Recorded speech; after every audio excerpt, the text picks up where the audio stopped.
At Memory Lane Publishing in Toronto's Markham Street Village, the antiques are comic books: Superman, Batman, Captain Marvel. And the proprietor is George Henderson, or as he's better known, Captain George.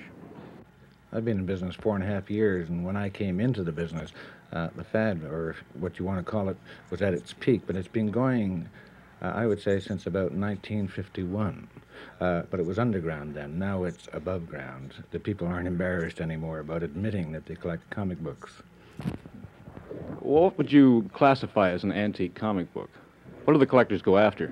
A legitimate antique comic book is anything dated from 1945 to 1933.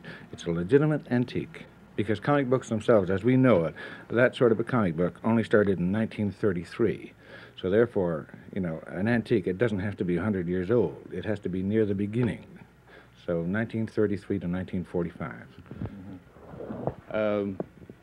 And just how much do they sell for, these antiques? What do collectors pay for them? Well, take, for instance, the Batman #1, which everybody talks about, everybody wants. I've gotten $250 for it. It's actually going for about $200 now, $200 for Batman #1, which was spring 1940. Superman #1, which was in the spring of 1939. I see low prices of about $125, but I also see where it's going for something like $300. It depends on who's selling it and who's buying it. One avid collector is George Olszewski. I collect old comic books because they're rare, they're interesting because they're precursors of the modern day comics that we have, and it's just sort of a collecting instinct.